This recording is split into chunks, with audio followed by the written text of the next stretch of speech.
ও এটা দিয়ে কি করব প্রথমে বলো, তারপরে দেখাচ্ছি আমি তোমাদের।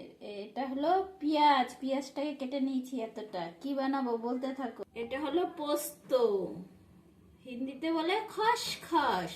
এটাকে আমি গরম জলে ভিজিয়ে রেখেছি যাতে তাড়াতাড়ি পেস্ট হয়, তাই। এবার নিয়ে নিলাম এই কয়টা লঙ্কা, এগুলোকে আমি কেটে নিচ্ছি ছোট ছোট করে। লঙ্কাটা এর পাশেই আমি কেটে রাখলাম, দেখো। আর পোস্তটা আমি খালি পেস্ট করব, ঠিক আছে। মিক্সিতে দিয়ে নিলাম। এখানে আমি কড়াই বসিয়ে দিয়েছি, কড়াইয়ে দিয়ে দিচ্ছি আমি সরিষার তেল। সরিষার তেল দিয়ে দিলাম।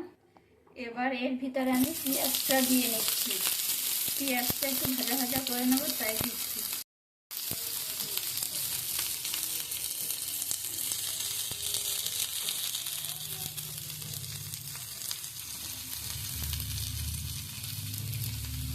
লবণটা নিয়ে দিলাম যাতে তাড়াতাড়ি নরম হয়ে যায়, তাই।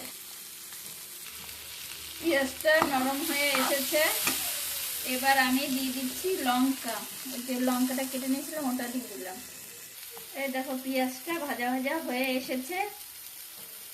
আর আবার এই পোস্ত বাটাটা বেটে রেখেছি, এবার পোস্ত বাটাটা দিয়ে দেবো। এই দেখো এর ভিতরে এখন আমি যে পোস্তটা বেটেছিলাম সেটা দিয়ে দিলাম।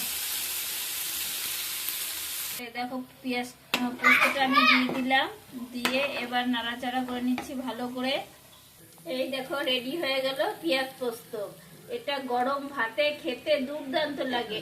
আর ঘটিদের তো প্রিয় খাবার হলো পোস্ত। এখানে আমার বর আছে, দোস্ত আমার বর আছে। বর খেতে খুব ভালোবাসে পেঁয়াজ পোস্ত।